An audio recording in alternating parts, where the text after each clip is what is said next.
49ers faithful, lock in for a second, because what's happening in Santa Clara right now does not feel like a normal offseason. This feels like a contender moving with real Super Bowl pressure on its shoulders. While some people are looking at these stories one by one, I'm looking at the bigger picture, and the Niners are sending signals everywhere. Draft, offensive line, defense, cap decisions, urgency. This is what a championship window sounds like when it starts creaking under pressure. So hit like, subscribe, and drop a comment right now. Do you feel like the 49ers are building to go win it all immediately? Or do they still need one more major move? Let's start with the name that jumped out to me right away, Trayden Stukes. According to Justin Mello of Sports Illustrated, the 49ers were one of several teams that held a formal meeting with the Arizona defensive back at the Combine. That matters. That is not random background noise. That is a team doing real homework on a player who checks a lot of boxes for the kind of defense San Francisco wants to put on the field. We're talking about a 6'1", 190-pound DB with real production, real instincts in coverage, and real physicality. Then he goes to the Combine, runs a 4.3340, posts a 38-inch vertical, and suddenly any concerns about whether he could bounce back from that ACL injury start getting quieter.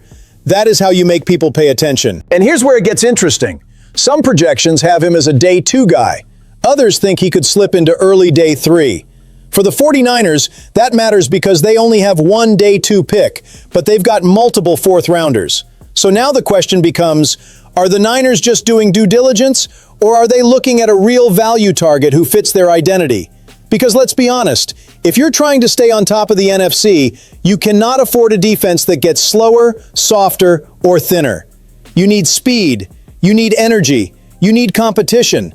And when Stukes talks about bringing the right mentality, contagious energy, and a team-first mindset, that sounds exactly like the kind of tone this front office and coaching staff want in the building. I'm not telling you he's definitely the pick. I am telling you the fit makes a whole lot of sense. So tell me this, if Stukes is sitting there at the right spot, is that the kind of swing that actually strengthens this Super Bowl chase? Now flip it to the other side of the ball, because this one might be even more important. The NFL Transaction Wire reported that the 49ers hosted former Cowboys offensive lineman Robert Jones. And if you ask me, that is not some little footnote move.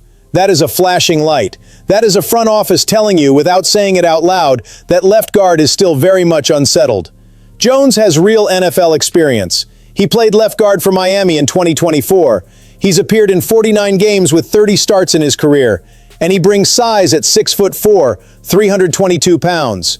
But there's also risk here, because he missed the 2025 season after suffering a broken bone in his neck during training camp with Dallas.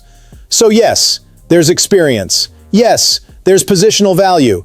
But yes, there's also a huge question mark. And that's why this matters so much. Spencer Burford is gone. Ben Bartch is still a free agent. The left guard spot is one of those positions casual fans ignore until January hits, and suddenly the pocket is collapsing in the biggest game of the year. Contenders cannot treat the trenches like an afterthought. They just can't. You do not survive playoff football if the interior line is leaking. You do not maximize a championship window by hoping the weak spot holds up. So when I see the Niners bring in Robert Jones, my read is simple.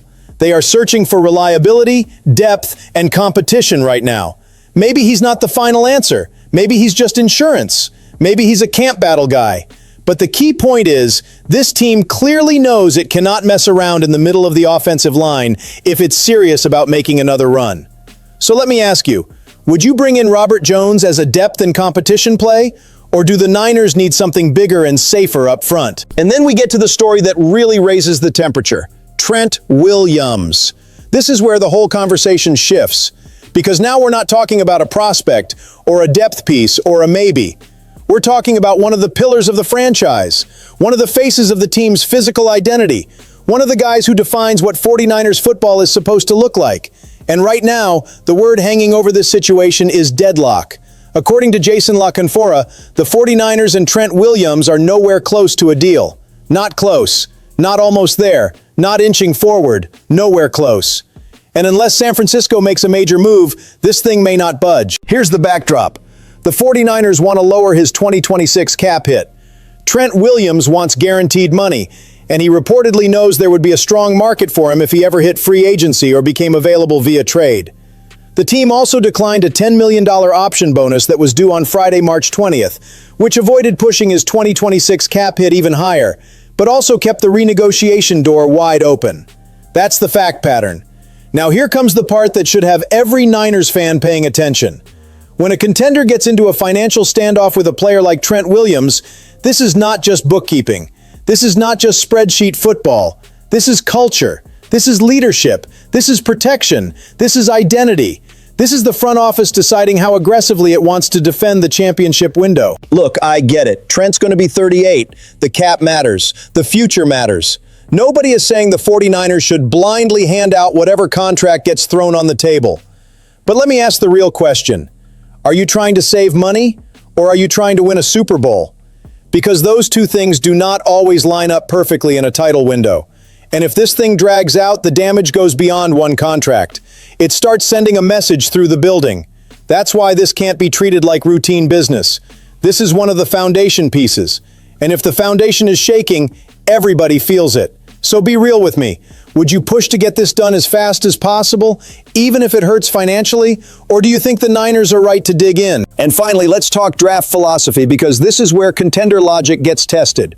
Jacob Rodriguez from Texas Tech is a name that keeps popping up as a possible fit for San Francisco, and on paper, you can absolutely see why.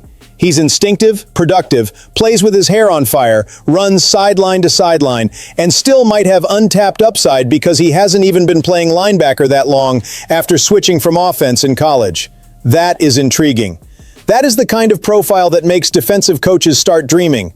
He flashes in coverage, he flies to the football, and the comparison to Deion Henley gives you a picture of a lean, fast, aggressive defender who can grow into something serious. But here's the tension.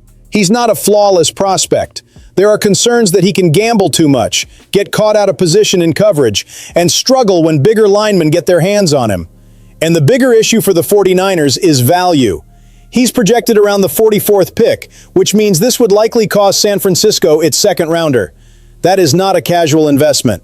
So now the real debate begins. If Jacob Rodriguez is there, are the Niners taking the best player available, or are they spending premium capital on a position that may not give them immediate impact in a year when immediate impact matters more than ever? Because that's what this window demands.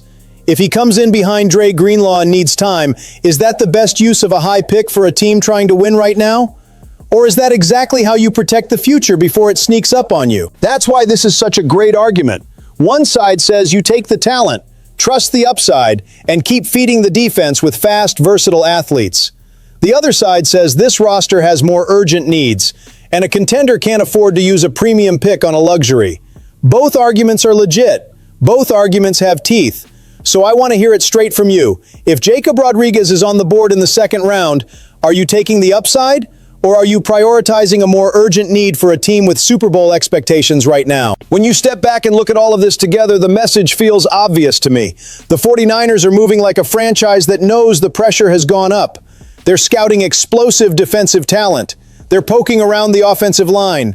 They're staring down a massive decision with one of their cornerstone players.